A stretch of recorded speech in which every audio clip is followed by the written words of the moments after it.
tumor in the heart, repair her tricuspid valve, and allow her to function, right? Because what she came in with was a lung full of fluid and shortness of breath. And those are things that would help her quality of life. She has no pain in the pelvis. She has no pelvic, her abdominal symptoms are zero.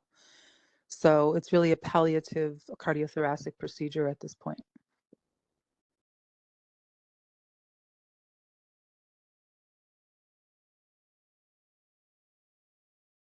Hope that clarifies something. Thanks, Dr. Lizer. Are there any other questions?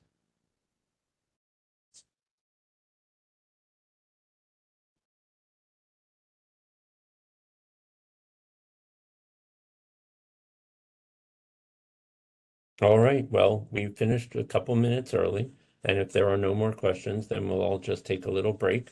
And in 4 minutes, we'll start again and have grand rounds. Thank you. Thanks again, Vish. Thank you.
All right, so let's get ready with grand rounds.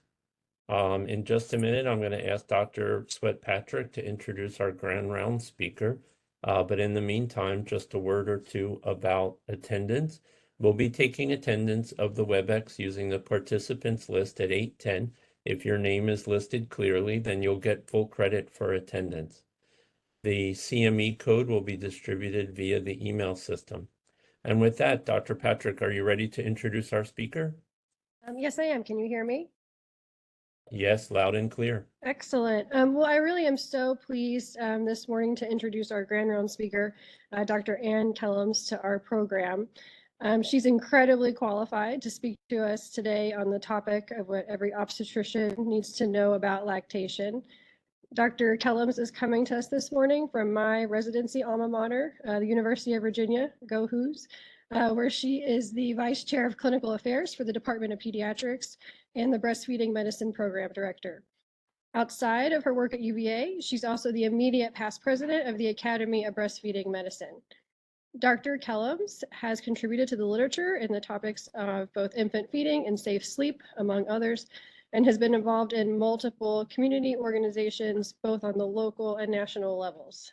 On a personal note, I was an OBGYN intern when UVA received its baby-friendly hospital designation, and I can tell you from personal experience that Dr. Kellams is as dynamic in person as she is on paper.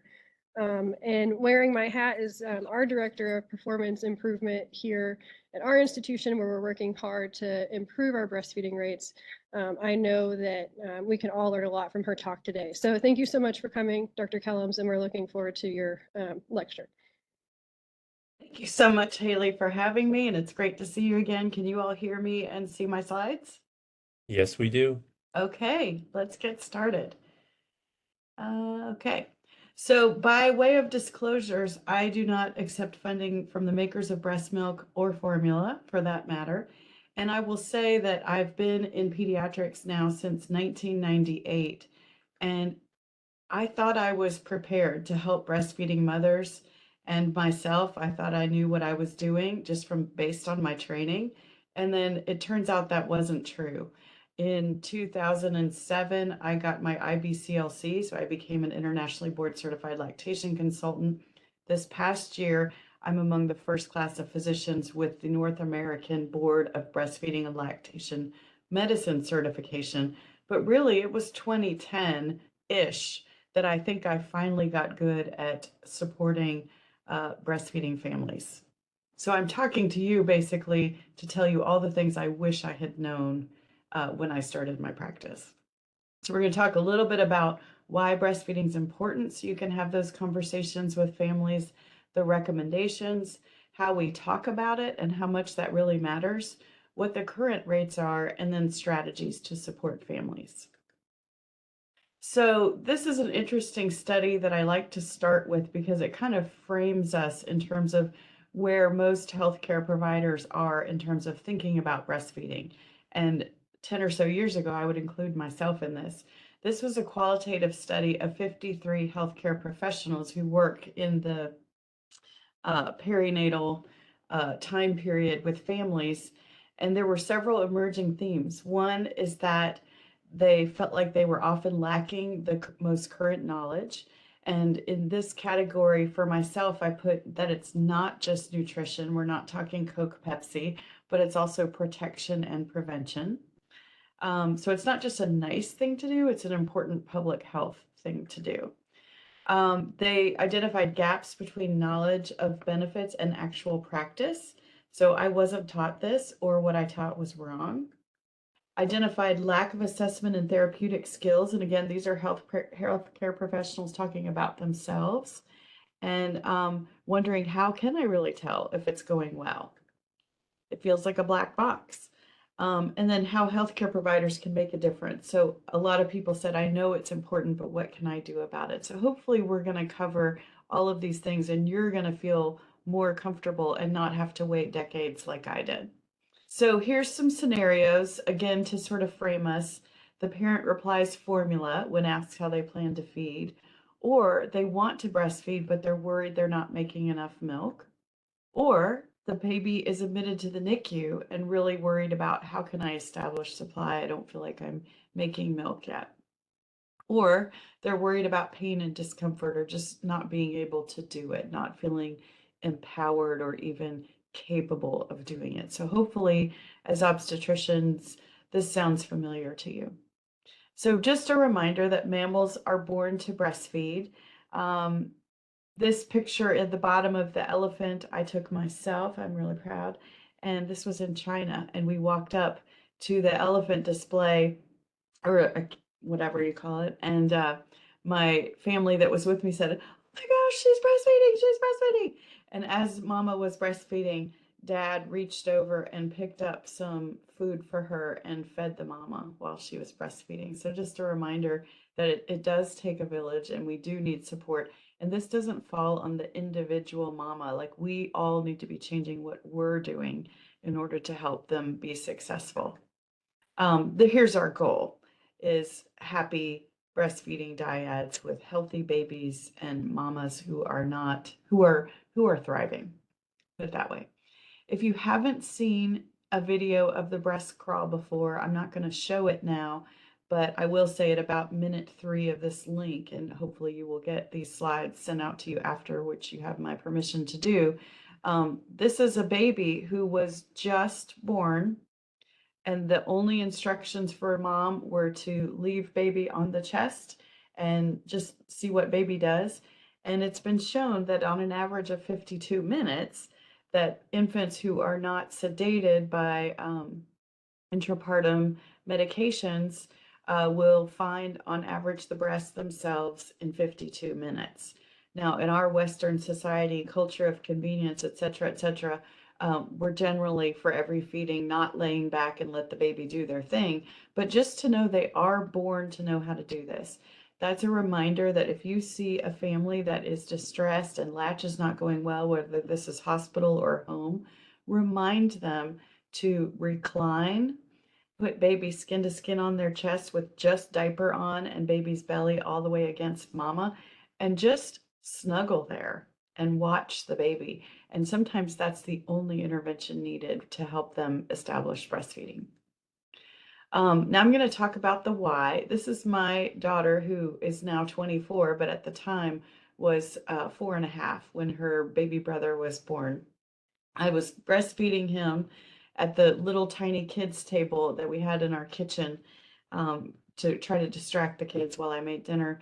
And I looked over while I'm feeding her brother, and she has this funny look on her face. And I'm like, what is going on? And she had taken little tiny bits of Jello and put it on her nipples because she wanted to help feed her baby. Because I had told her that she wasn't going to have milk yet until she had her babies herself later when she was grown up. Another reminder that, why aren't all little kids growing up and thinking about how they're going to feed their babies with their breasts? So normalizing breastfeeding. This is a reminder here that colostrum is liquid gold. You won't hear me and my breastfeeding medicine colleagues saying when your milk comes in. That sort of underscores the fear that a lot of families have. And instead, we talk about colostrum as early milk or concentrated breast milk or first milk. So that's just another way that when you're talking with people, you can sort of change your language. And just a reminder that it really is concentrated breast milk. Here's the IgA antibodies, and it's almost twice that of mature milk. If you look at lactoferrin, which is a substance that binds up iron and therefore prevents the growth of many species of bacteria, almost twice. And then alpha lactalbumin, I need more coffee, is an anti-neoplastic substance that's actually been studied in adult populations, and again, much more concentrated. So those are just a couple examples. So it really is liquid gold. It's the baby's first passive immunization. And even if that's all they're doing is giving drops of colostrum, that's really important. 15 to 20 drops of colostrum is a full feeding for an immediate newborn in the first 24 to 48 hours. So why does breastfeeding matter? I'm just going to highlight 2 studies. We won't have time to go into a lot of detail, but for those of you that aren't familiar with this type of plot, anything to the left of 1 says that it has protection.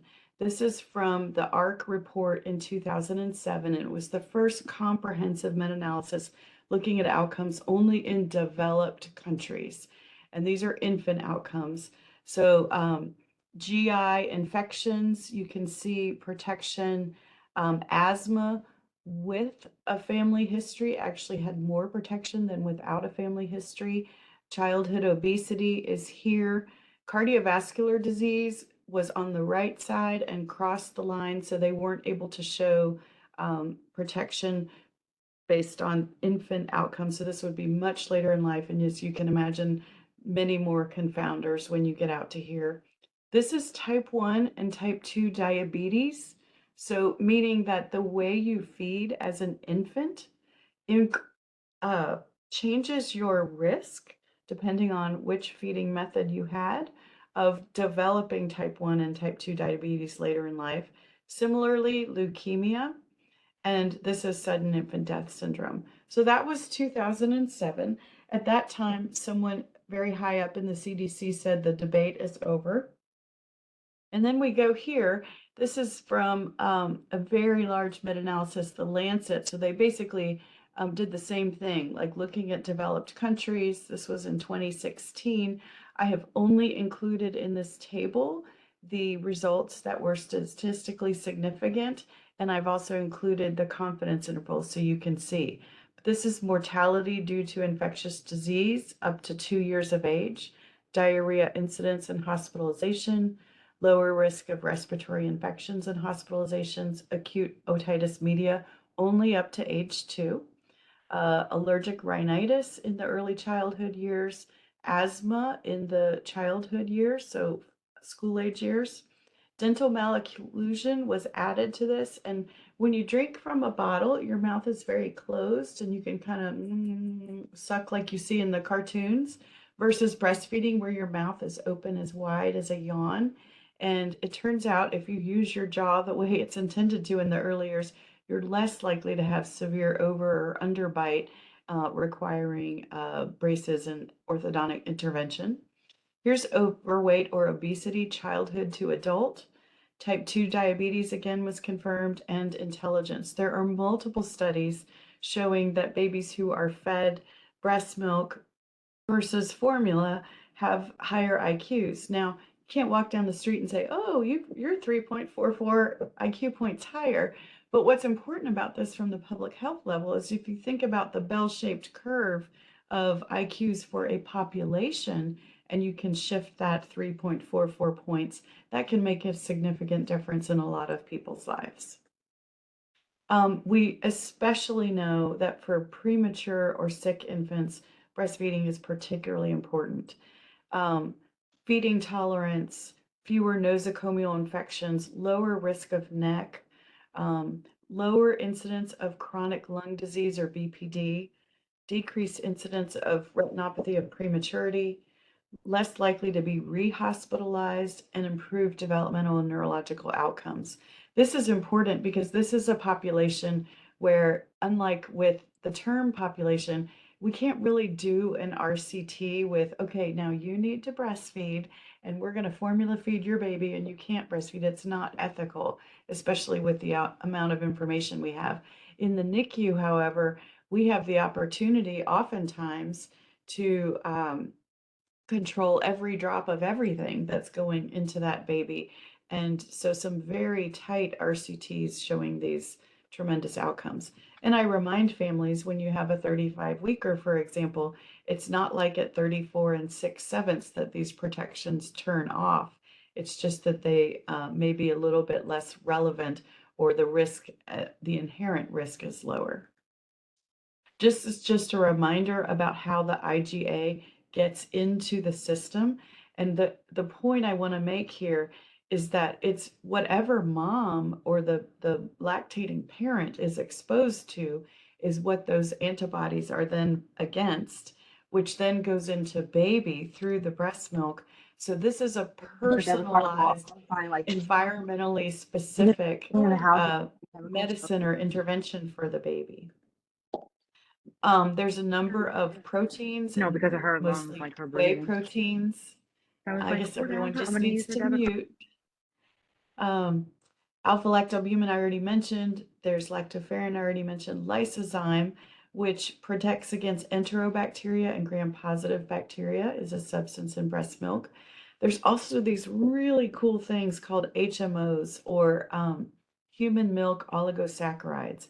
And I put this diagram here showing that babies that are artificially fed, if they are exposed to norovirus, the norovirus goes and just binds to their intestinal mucosa via receptors. So it can not only be present, but cause disease. There are numerous hundreds of different kinds of HMOs in human milk, some of which mimic the receptor that's on the baby's mucosa that norovirus would normally bind the norovirus, and so it's present but not causing disease. In other words, all of these observational studies that show protection, we actually have some really valid and proven biologic mechanisms for how this happens. There's also data to show that this happens for C. diff. You can find C. diff in the stool of breastfeeding babies, but they're not sick. And in fact, there are other HMOs that mimic the binding part of the virus that do not then contain the virus, that can bind the receptor, and babies' innate immune system can then start forming antibodies against norovirus, never having seen the virus. So there's a lot of very cool things happening at the molecular level. There's a number of enzymes. Lipase breaks down fat, and that's found in both the milk and the intestines of the babies.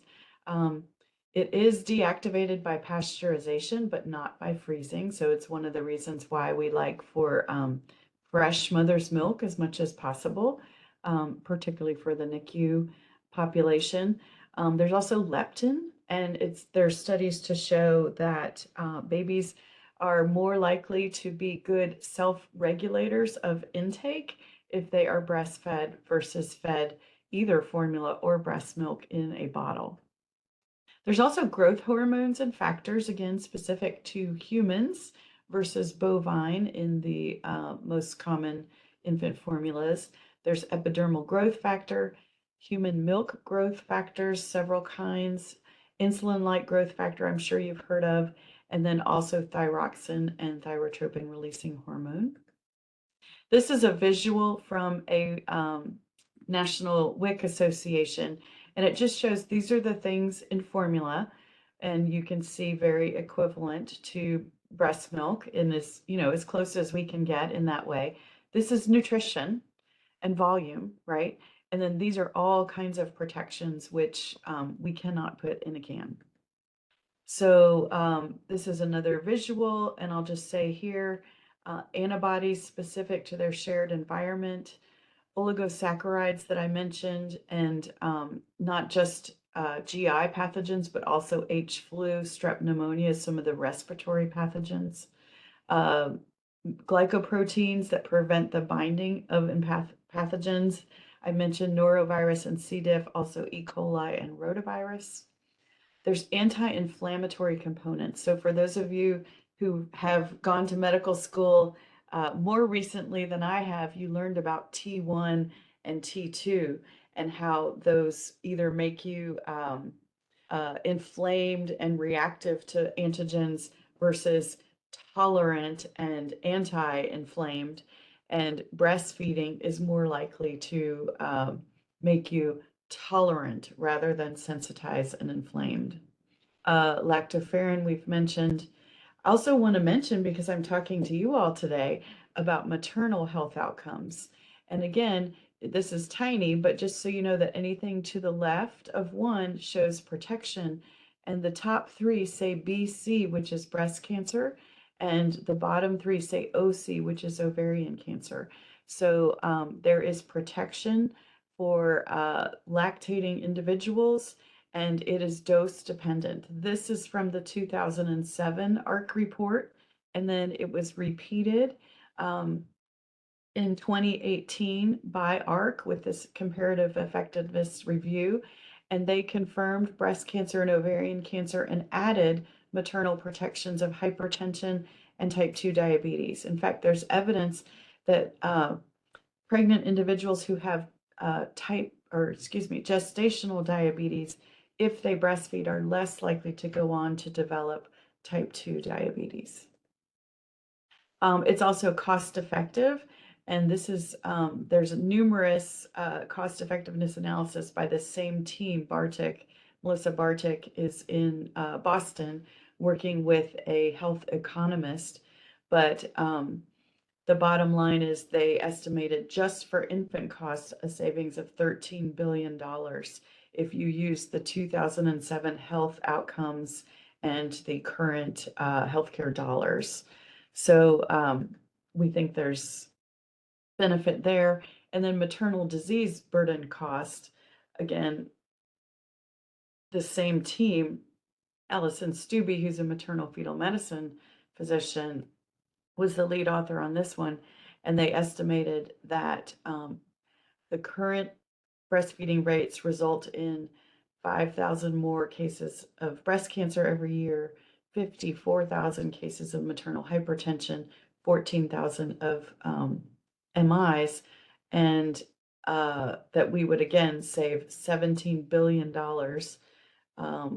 of cost to society for premature death, and 733 million in direct costs. This is a cartoon.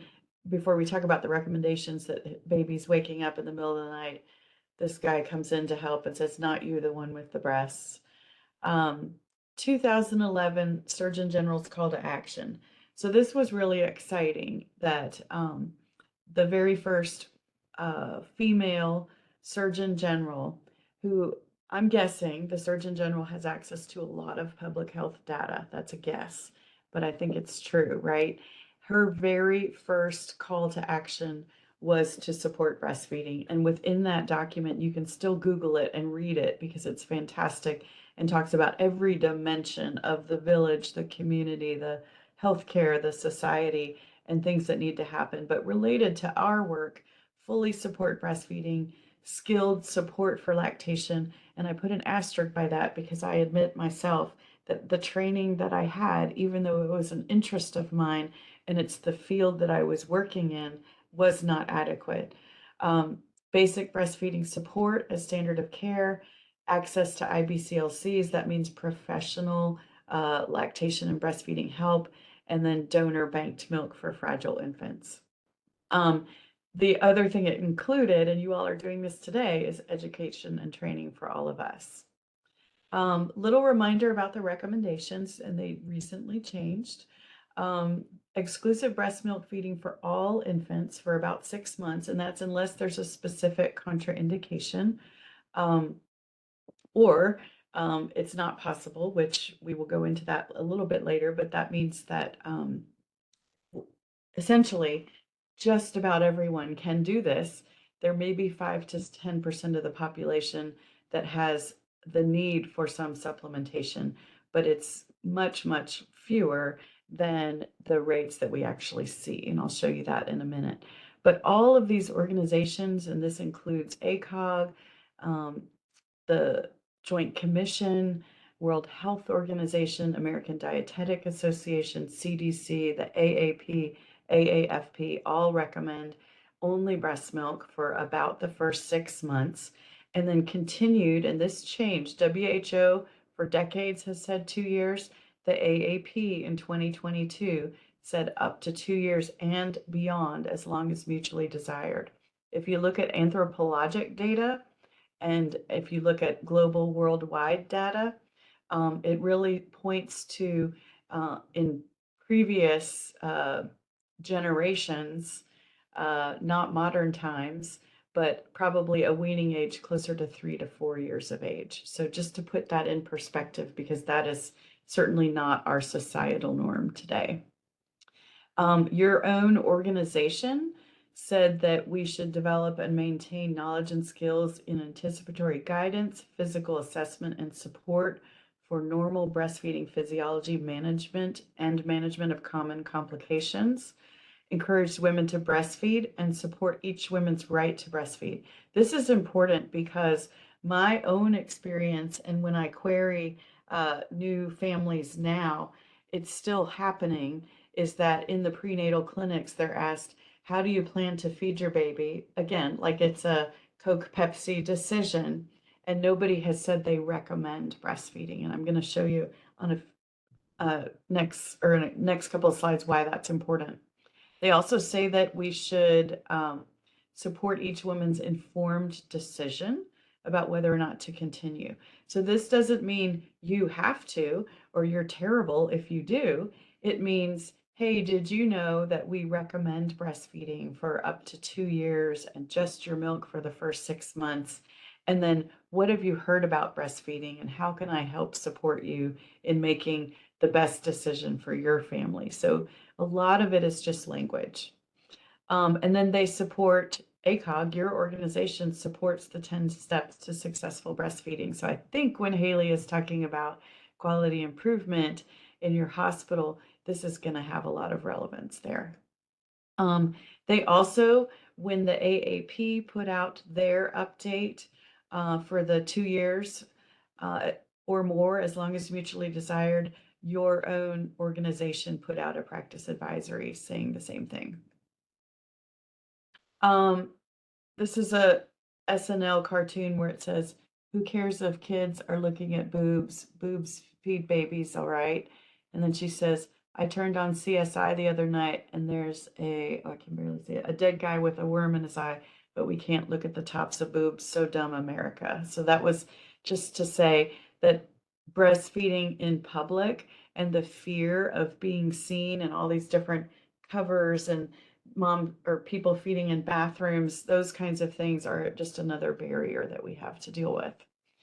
We play an important role in breastfeeding outcomes. It has been shown that adherence to the 10 steps has a positive influence on outcomes. And this is what I was talking about when I said that recommending versus just asking, what are you planning, makes a difference. So in this study, mothers who knew the recommendation were 26% more likely to initiate breastfeeding and 34% less likely to have stopped breastfeeding. This is so simple. This is a healthcare provider, so us, saying, hey, did you know this is recommended for these reasons? And they're more likely to do it. So we're really important. Also, another study showed that physician and nurse breastfeeding advice was associated with exclusive breastfeeding at 4 weeks and longer duration, and the effect is dose dependent. So this Smith paper here from 2016, I'm on the author team for that, and what we did was we asked people what all of the influences in their life thought they should do, how they should feed their baby, and their parents, their friends, their what they saw in social media.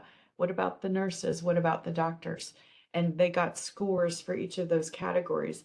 The more sources that recommended breastfeeding or that the parents perceived felt like they should breastfeed, the more likely they were to breastfeed. Impact of the Baby Hospital Initiative. So baby friendly, excuse me.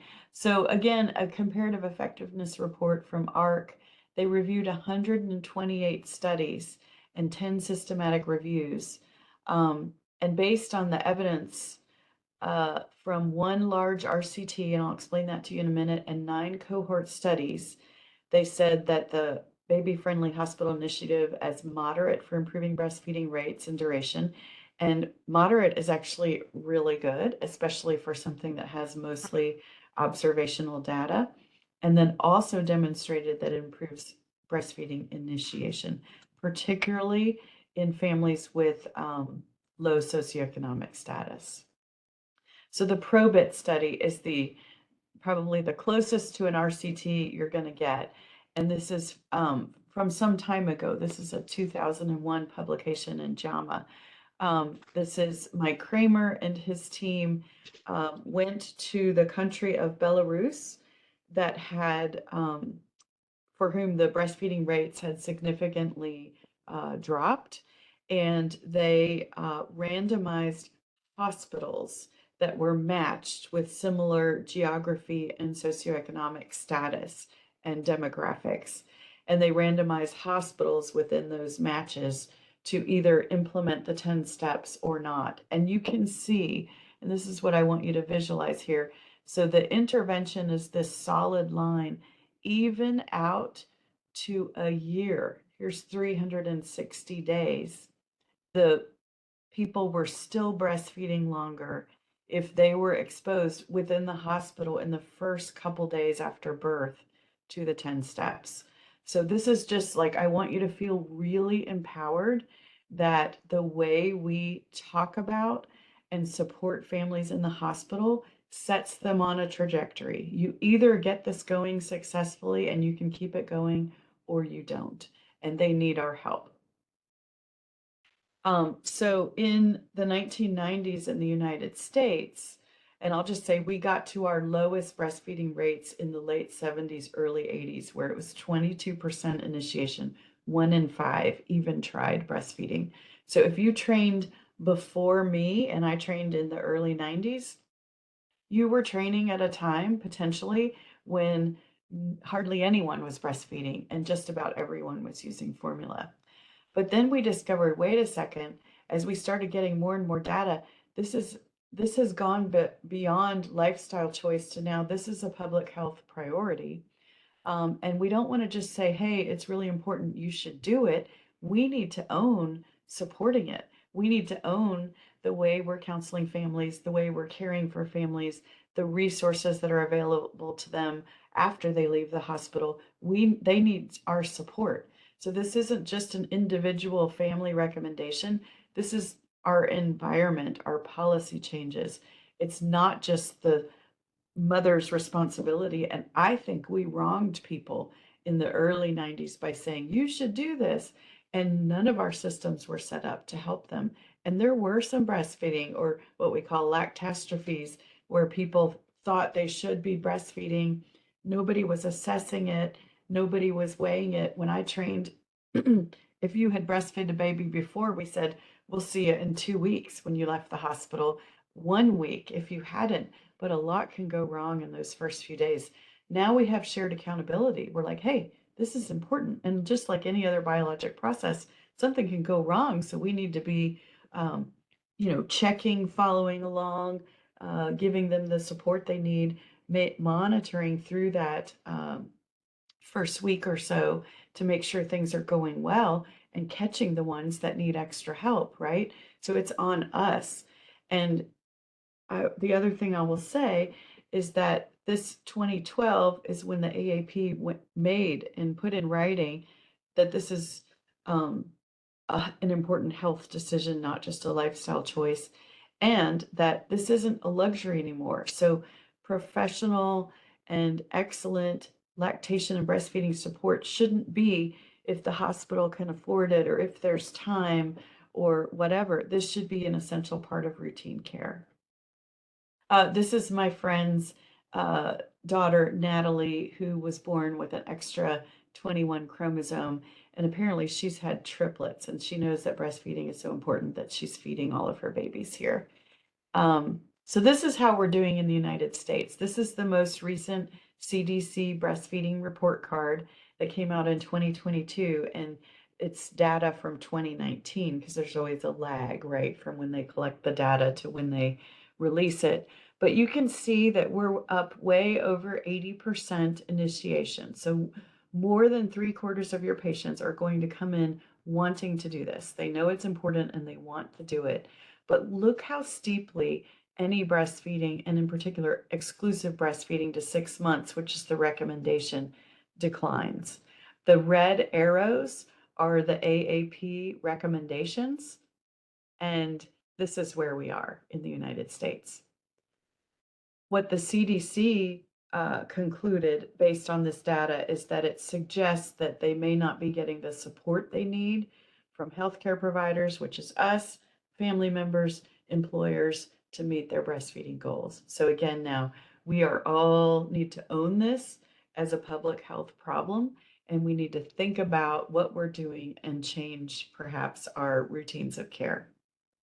The ARC again summarized this up, saying these are the things that we think, based on the current evidence, help mothers breastfeed longer.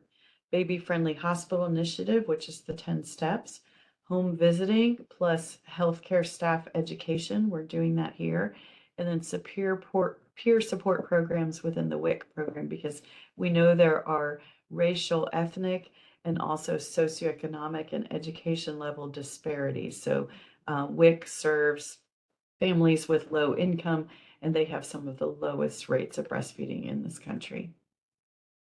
In case you're worried again about public breastfeeding, this is a recommendation for people who feel shy to do that in public. And we're going to talk about strategies. So our role is about empowering people. I think of it as this brick wall. Here's the family. They want to breastfeed, but it feels like it's an insurmountable challenge. We can be the person bringing the ladder. We can be the cheerleader. We can be the person that makes sure we're bringing accurate, up-to-date information so that they can make a truly informed choice. And it's about the way we talk about it too. And we're masters of this. I'm sure you can all think about in your day-to-day practice other examples of how skilled you have to be to have a conversation such that people leave feeling empowered and with increased knowledge rather than controlled. We know how to do this. And so by making this part of all of our routines, we're impacting the health not just of the birthing parent, but also the baby. So, and not just in the first few days after birth, but up to a year and perhaps even beyond if you look at those longer term health outcomes. So I want you to feel really motivated and empowered. Here's one of the first things you can do is help people have realistic expectations. On the left is what everyone, including me, in my when I was about to have my third baby, you just picture, oh, we're going to have these cute outfits and take pictures and it's going to be so amazing. And I love babies. And this is what it really feels like, right? So this may be the hardest thing you'll ever love. There's help, there's hope. Every drop that you get counts. Let's take this one day at a time. I know this is hard, but is anything this important ever easy? We're here to help you.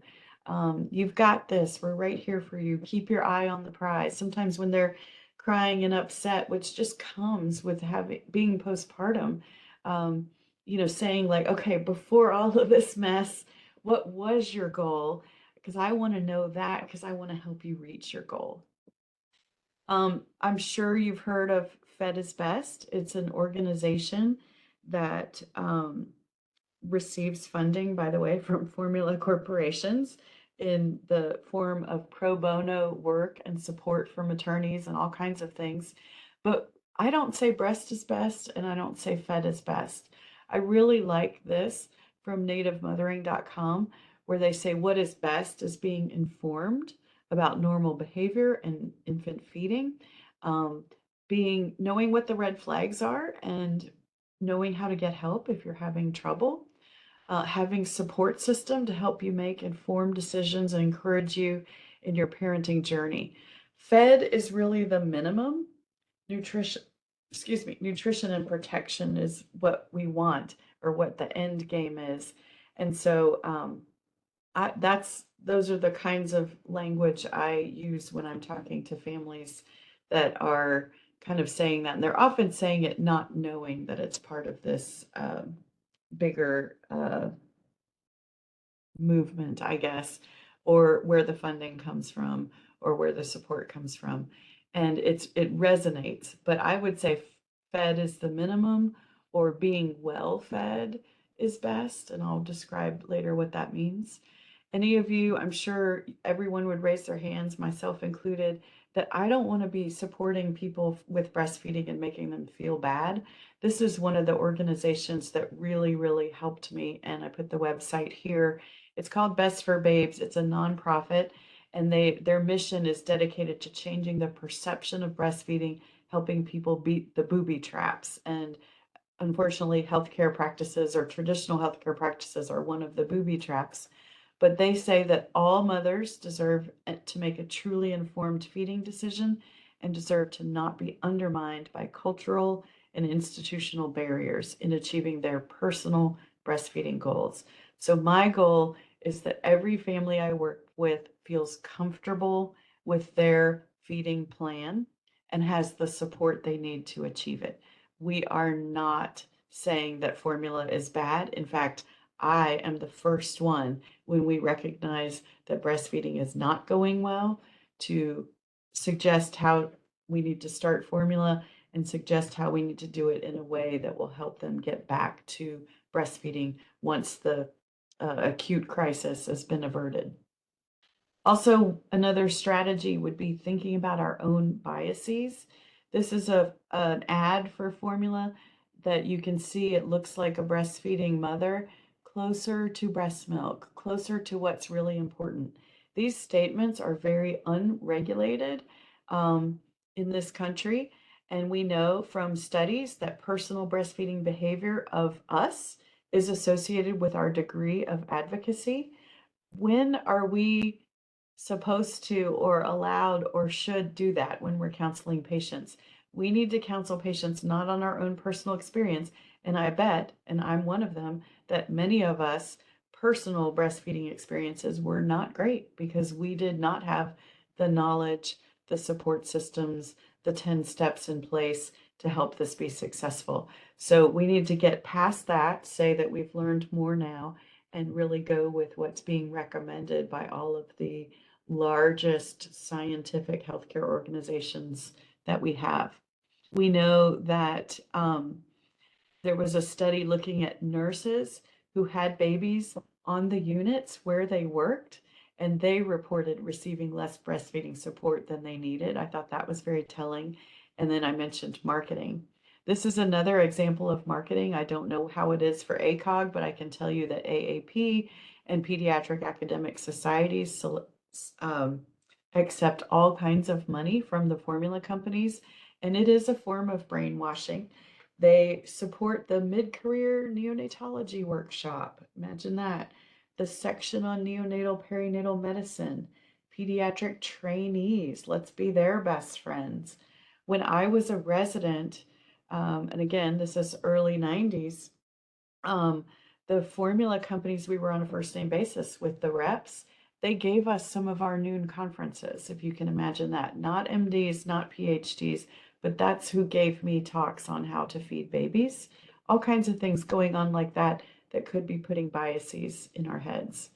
The World Health Organization, this is from Time Magazine, but you can also just Google WHO and their report, put out that hired an independent contractor to study the marketing practices of these companies. And again, not to say that their product is bad, we use it all the time, but the way they market, they found it to be misleading.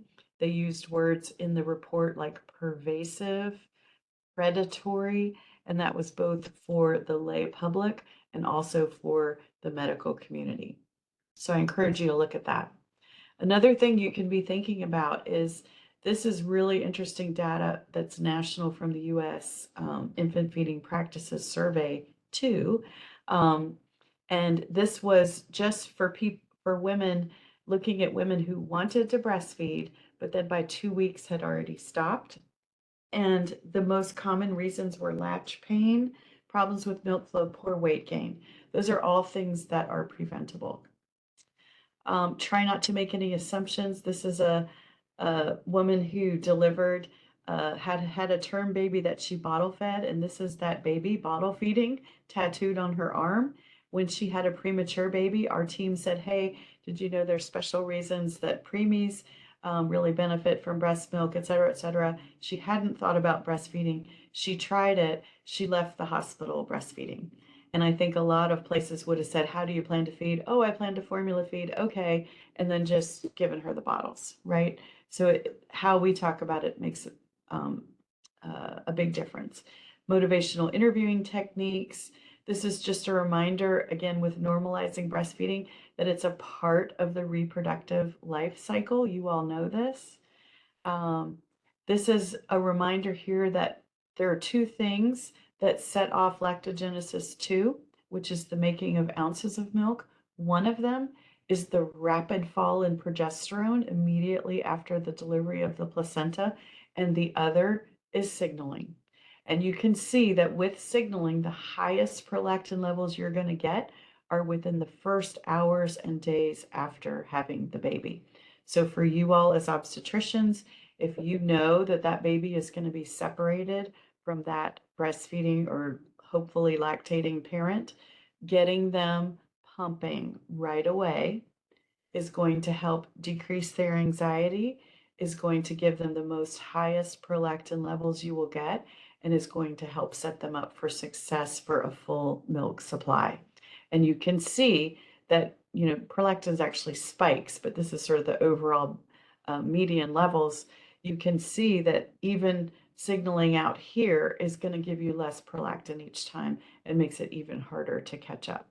So that's why that's there. Also want to say that anything with estrogen is absolutely contraindicated.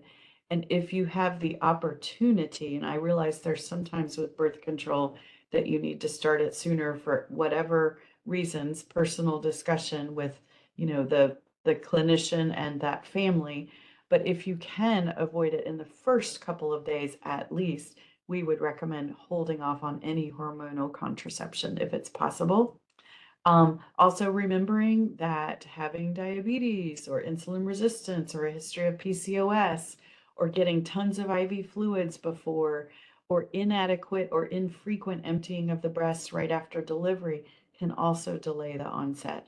However, having breastfed before, skin to skin time with baby, baby-led feedings, in other words, feeding on cue and feeding within the first hour can all increase the chances of not having a delay in lactogenesis 2. We also have a number of risk factors, and I'm not going to go through these, but you will get all of these slides.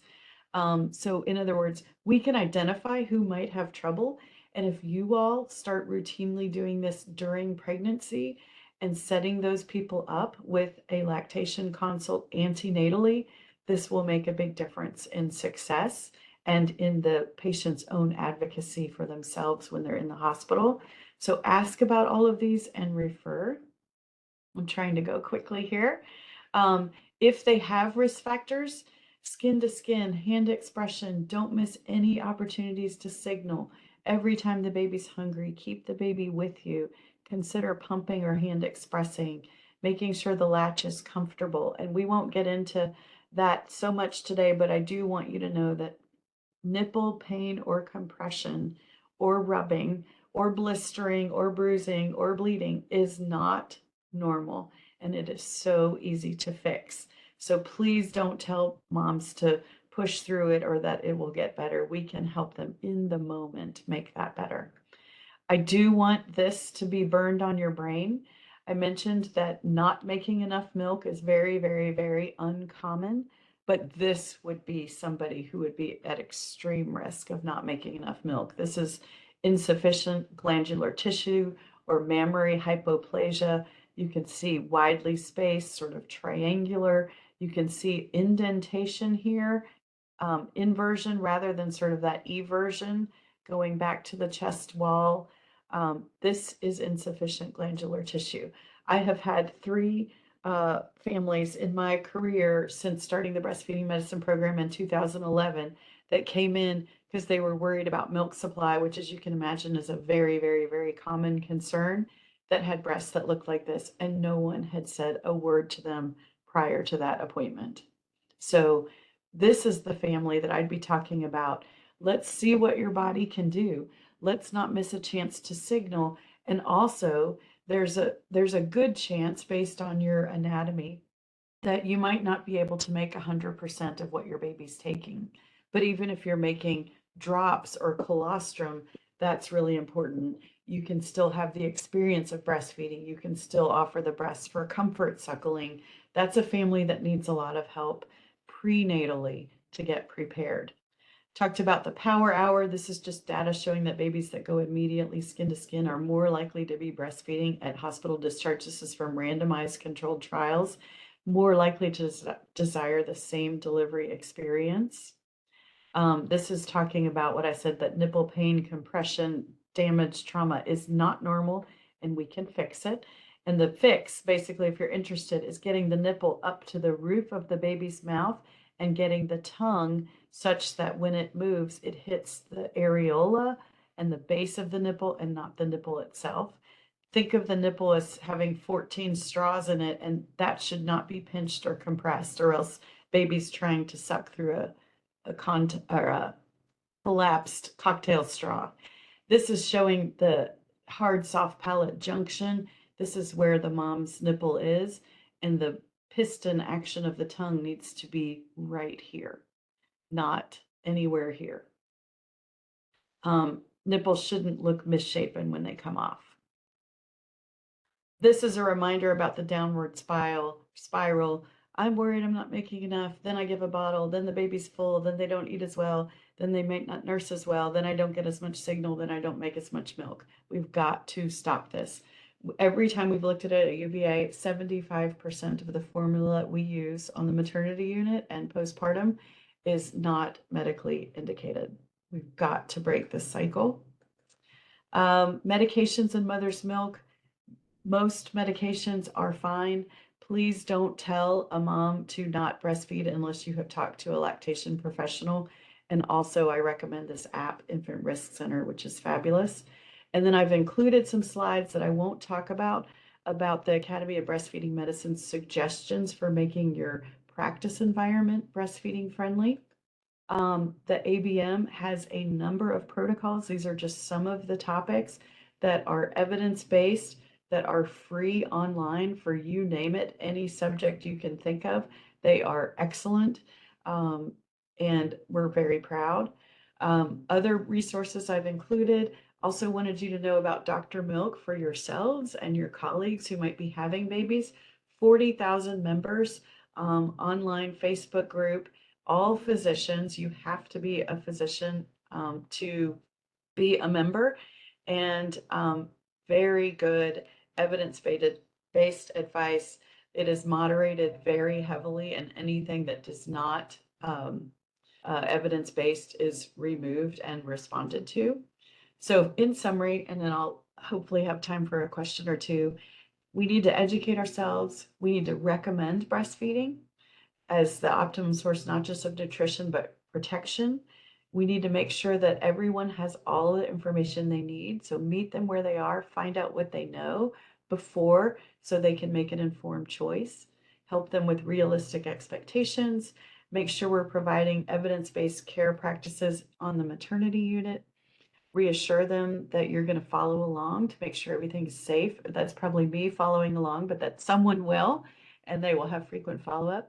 Know how to get help and make your practice breastfeeding friendly. Thank you very much for having me today. Thank you, Dr. Kellams. Thank you so much for that excellent talk. I see that Dr. Bayat has her hand up. Good morning. Thank you so much. I'm driving, so I hope that you can hear me and I don't break up. That was really a wonderful talk. And also, thank you, because I learned everything that I know about breastfeeding from Dr. Milk. So I'm incredibly appreciative. And I went from fantastic. not being able to breastfeed my own daughter and exclusively pumping my whole maternity leave to breastfeeding for 3 years because of Dr. Milk. So thank you from the bottom of my heart. Good for you. Thank you. I have two questions. The first is, do you know of lactation consultants that we can use for patients who are uninsured?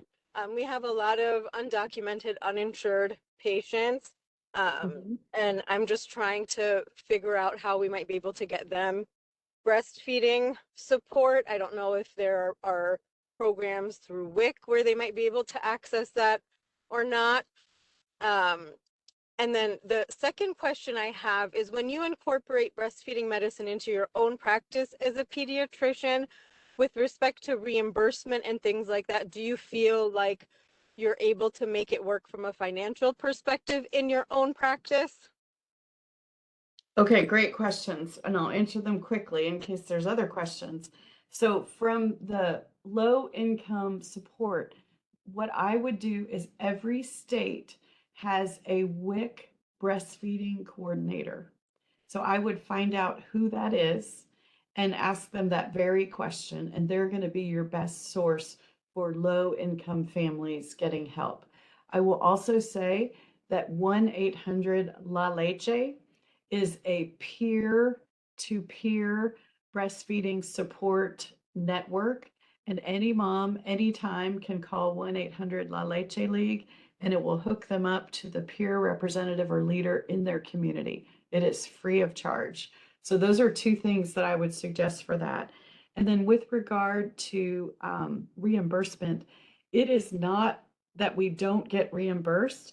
It is that the average pediatrician, like you all, is having to go so fast in clinic that they don't have the time, which is why in 2011, we started our breastfeeding medicine clinic. It's run by a pediatrician with IBCLC or more and a lactation consultant, so an RN IBCLC. Our appointments are 1 to 1.5 hours long, to give you an idea. And it's like we're taming wild horses because we are trying to create an environment where the parents are comfortable enough, a letdown could actually occur, baby's in the right state to try a feeding, et cetera, et cetera, et cetera. So it's time, but that doesn't mean that you can't carve out that time or incorporate lactation consultants into your practice or find out or create breastfeeding medicine clinics. Thank you I so see. much. I see that Dr. Patrick has her hand up. Good morning, and thank you again for your talk. I also have a lecture for the medical students that I call I Know Everything About Breastfeeding from Facebook, which is Dr. Milk. But my question from a quality perspective is, you know, when we have been trying to implement the 10 steps, you know, we have a few hurdles, but one of our biggest ones is non-medically indicated formula supplementation.